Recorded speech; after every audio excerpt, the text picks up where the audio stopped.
Hi, everybody. Welcome to the show. It's your girl, Millie Mills, and we're leading up to Thanksgiving. Want to say a big shout out, happy Thanksgiving to all the viewers this week. We thank you so much for joining. We have a fabulous doctor that's joining us just in time for the holiday, Dr. Zach Kalugli. Thank you for Yay! having me. You're very welcome. Now, Dr. Zach, you're an alternative medicinal practitioner, correct? Did I say that correctly? Alternative health practitioner. There you go. All right.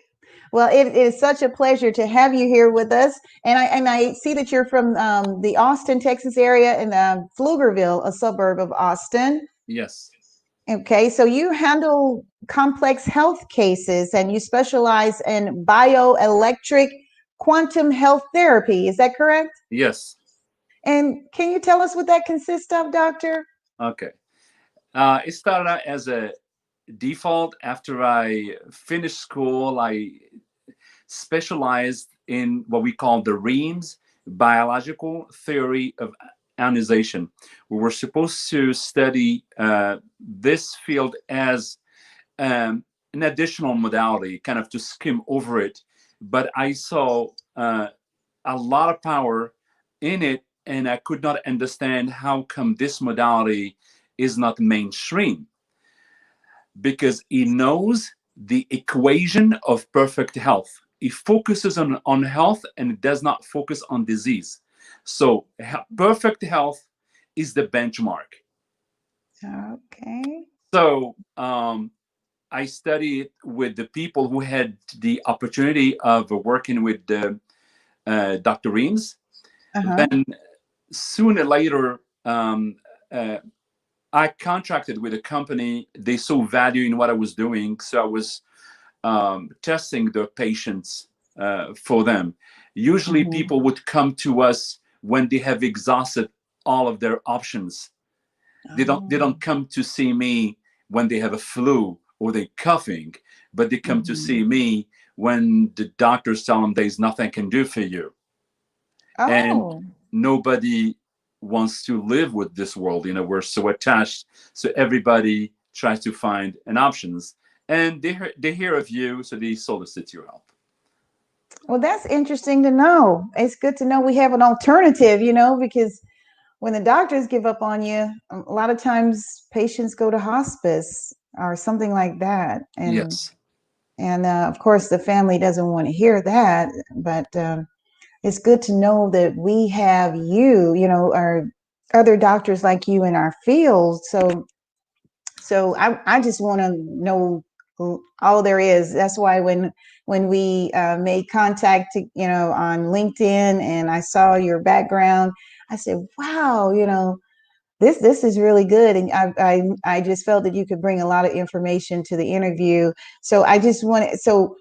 We learned, when I was doing the research, looking over your website and everything, we learned that you're working on developing a disease cardia. I'm sorry, you're working on the identifications of early markers of cardiovascular and cardiac arrest and heart attack, all of that. So can you tell us a little bit more about that? Yes. I i was able to identify that we have uh, a loss of life and not knowing why we are losing uh, that life. So people die of cardiac, people die suddenly, and we don't know what caused the death. Sometimes we attribute it to cardiac arrest, but Mm-hmm. how that cardiac arrest occurred, that person did not have or did not show symptoms of, let's say, high cholesterol or high blood pressure or diabetes, something like that. This Mm-hmm. science taught us to understand things through the numbers. Oh. So, um, Dr. Rees, whenever there was a death that occurred, he measured, he tested saliva and Mm-hmm. urine of that person, and he found a particular pattern that repeated itself whenever there was a silent death. So now we are in 21st centuries, and we still have not identified those parameters. And I said to myself, it looks like there is no product like that in the market. We have about 800,000 people that die of a heart attack every year, and around 650 recurring heart attacks. So if we establish the markers and the user, because this device will be accessible to the physicians as well as to the health conscious. Now it's on them to monitor their health, because I will show them the markers and I will tell them what the markers mean. And it's up to them to fix their diet and their lifestyle, or just decide to ignore it. So basically, Yes. put power in your hand. That is so good. That's so good, doctor. When you said the key word, I was expecting you to say the diet. That's so important, isn't it? What we put into our bodies. Yeah. People don't realize that we get sick because of the diet and the lifestyle, and we heal because of the diet and the lifestyle. I remember I was my own patient before I had I would see anybody, and my doctor, the one I trained with, he would tell me, Zach, don't get so hung up in the supplements. These are just crutches. The secret is in the diet. So if you understand that part, you can lead a healthy life. You can reach the age of 80 or 90 or even 100 without developing arthritis or any other diseases that's Like that is part diabetes. of growing old. They tell you, oh, you're old, so it's automatic that you have arthritis. It's automatic that you develop diabetes. This is not true. It's not true. Yes. Yeah. I kind of figured that, and it's refreshing to hear that you don't necessarily have to go through it. What about things like glaucoma? You know, the eyes. Um, Again, when we test, we know. We start with the premise that every disease is caused by a mineral deficiency. This statement was like a big hammer on the head, because I had to reformat all the information that I've learned in the past. I thought disease come out of thin air. It's whether you're lucky, you're not lucky. I didn't realize it had anything to do with diet. I mean, of course, when you are 20, 25, 30, you don't think much. You can eat pretty much whatever you want, but disease will catch up with you as you grow older. Right.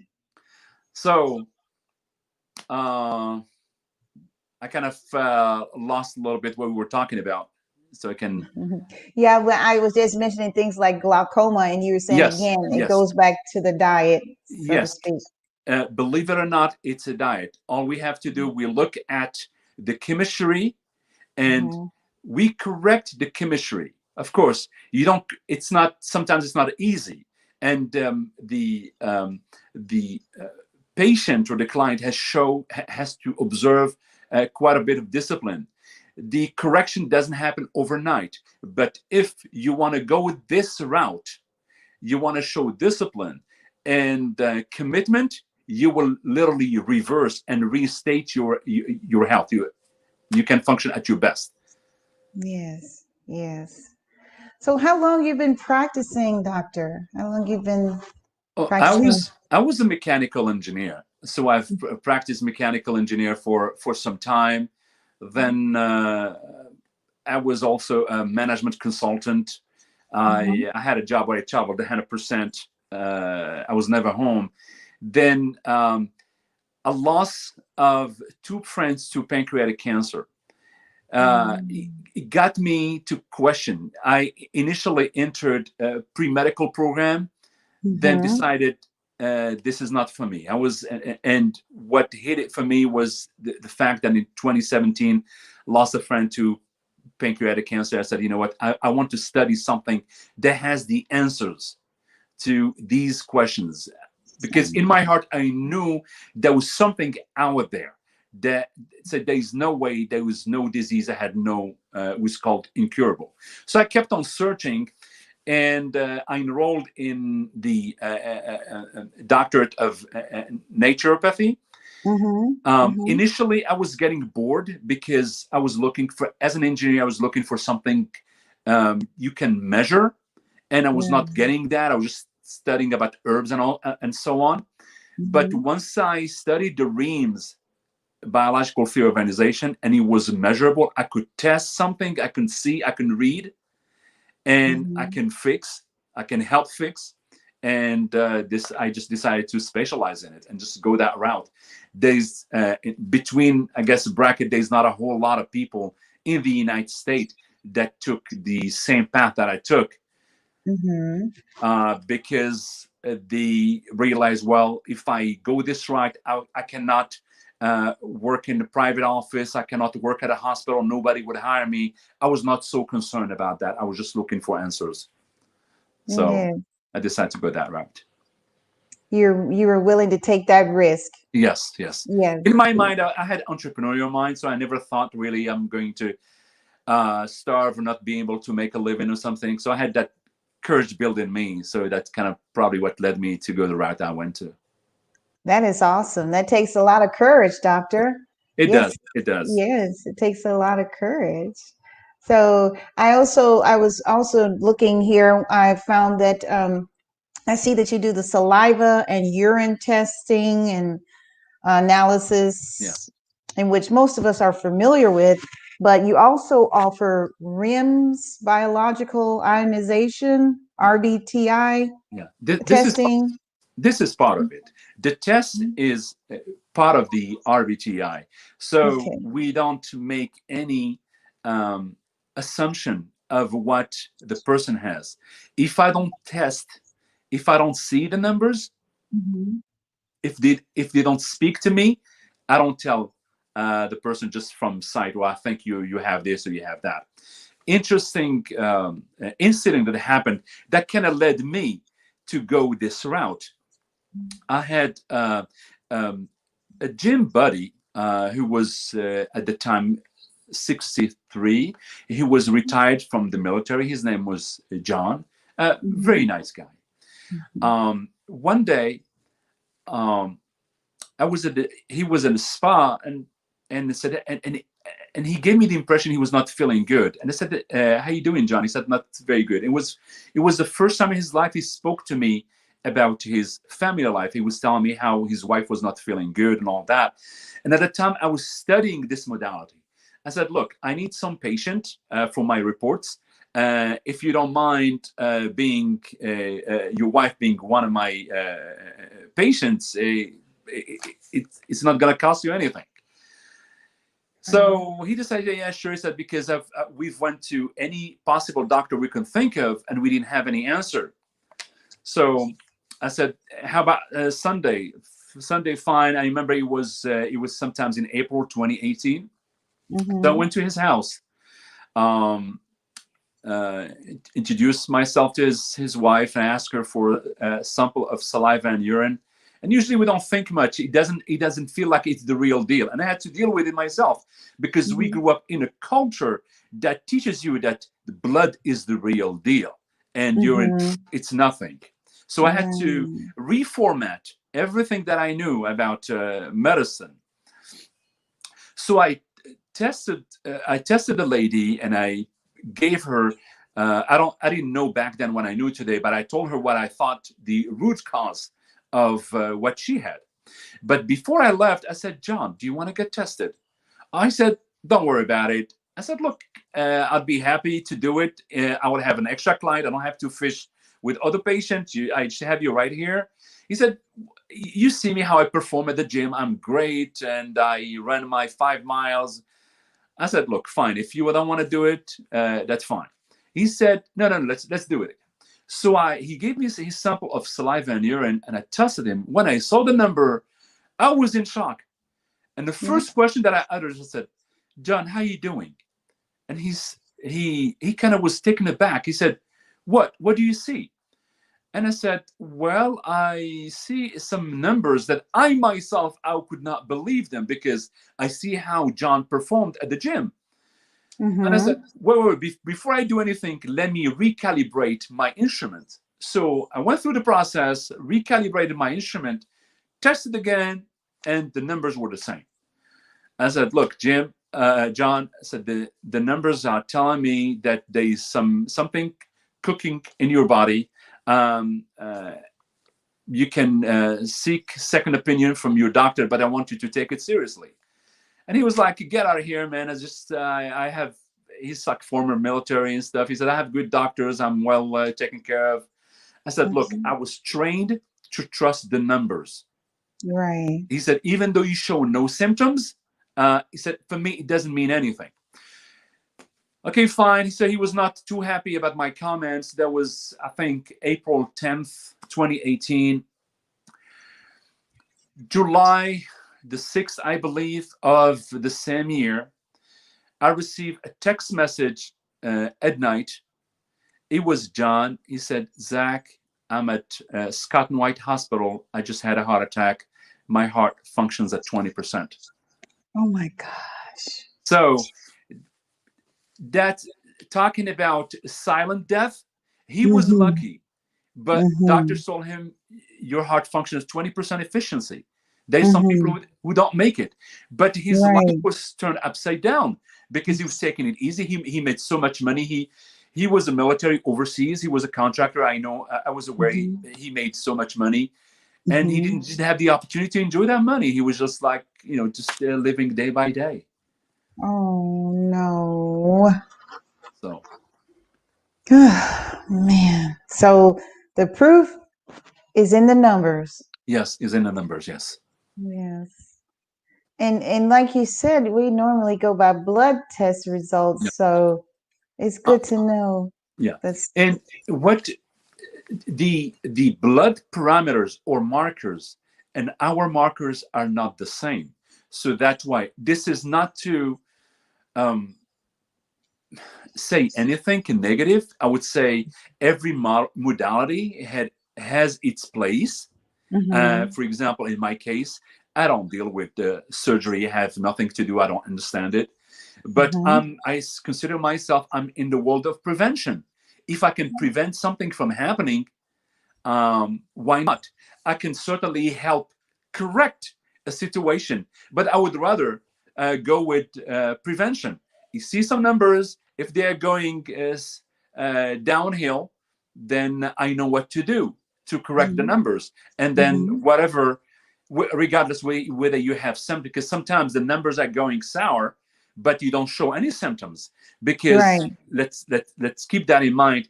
A disease doesn't develop overnight. It develops over a Mm, period of 5, 10 years, 20 10 years. years, So yes. when you have something develop, just keep that in mind that whatever we're talking about, like let's say prostate cancer or cardiovascular disease or something, just know that whatever you have has been developing for the past 10 years, but you were not aware of it.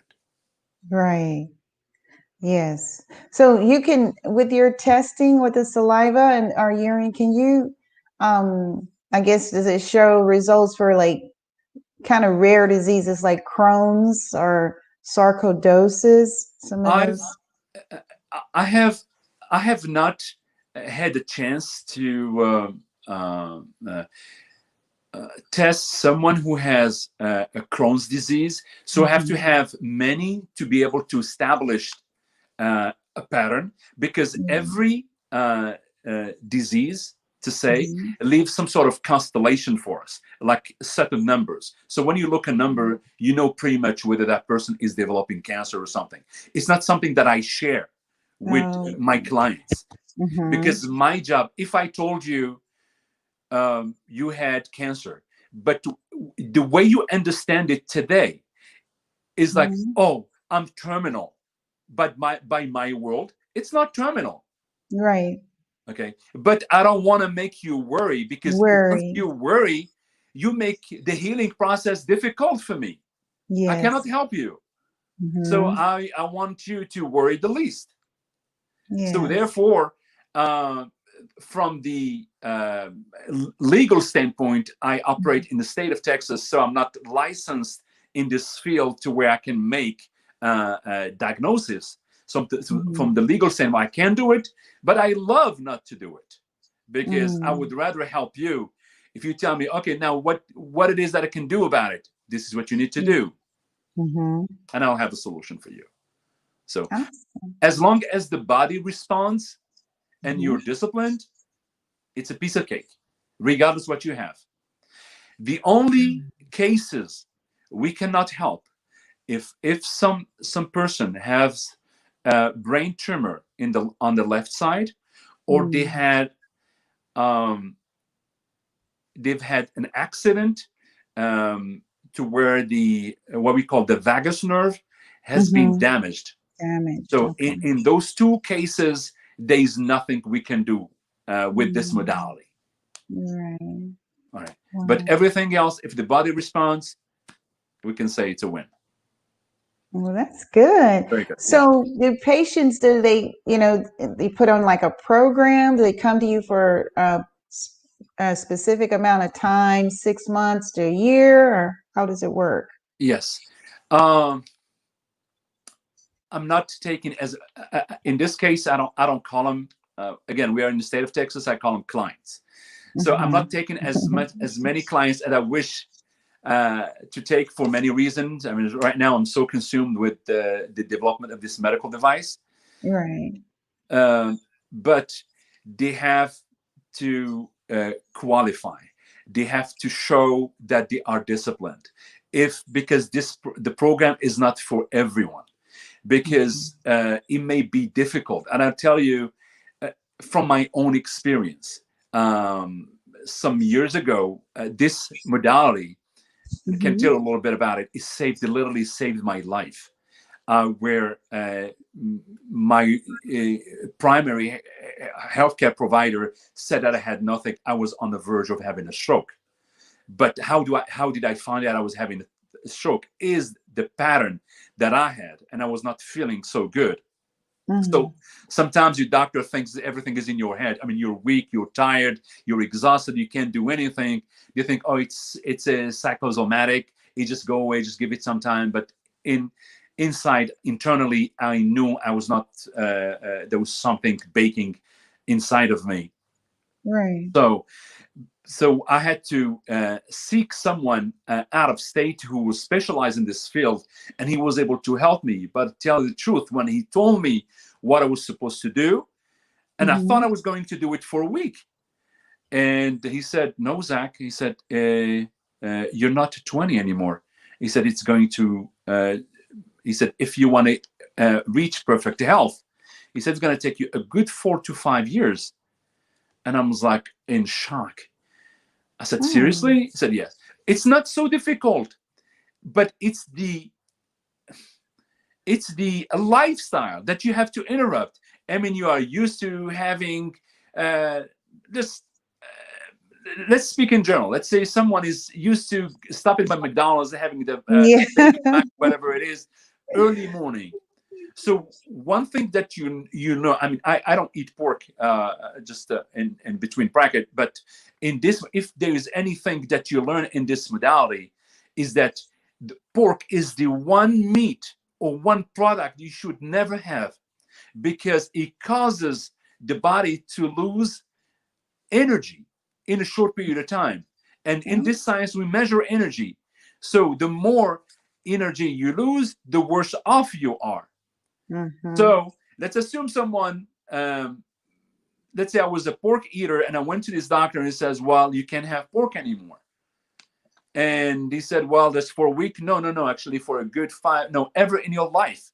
If you want to, so that could be by itself, could be very difficult if you come from a lifetime. I mean, it's easy to say, but if you come from a lifetime, 40, 50, 60 years of eating the same food, Mm-hmm. it's very difficult. Right. So, So I got to give up my bacon. well,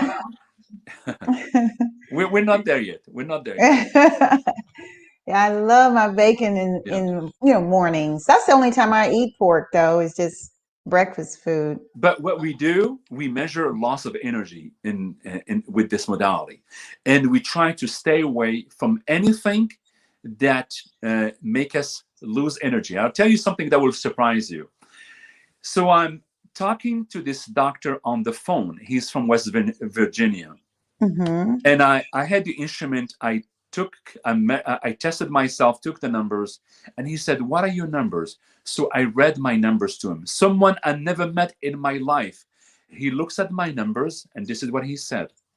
He said, "I'm going to ask you three things and tell me if you've been having them a lot lately."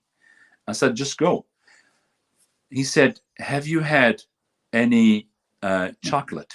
Chocolate. Yeah. Okay. And I said, "Yes, I've been having a lot of chocolate lately." And he said, "Next thing," he said, "Have you been having any nuts?"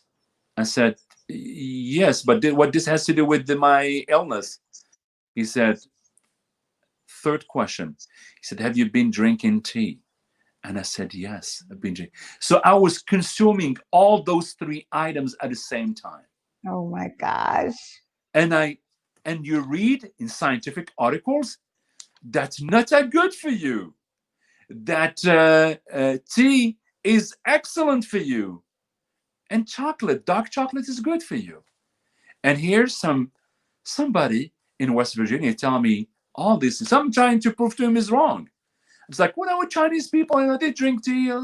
So he started laughing. He said, "What? How do you think I knew just from reading your numbers?" So he got his Oh. point.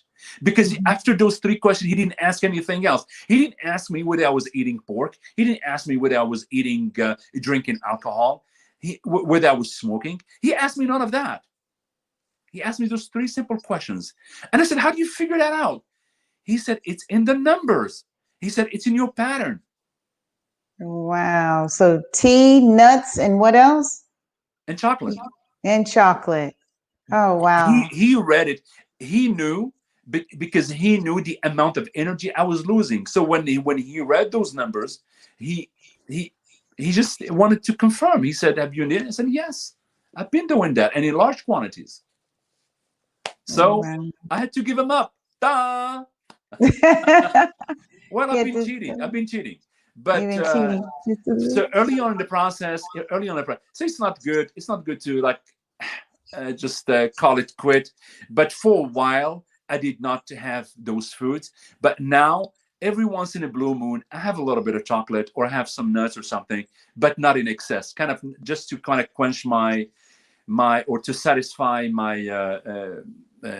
I guess uh, Like craving or my something. craving. Here we go. Yeah. My Hmm. craving, and that's it. So I learned to live without him.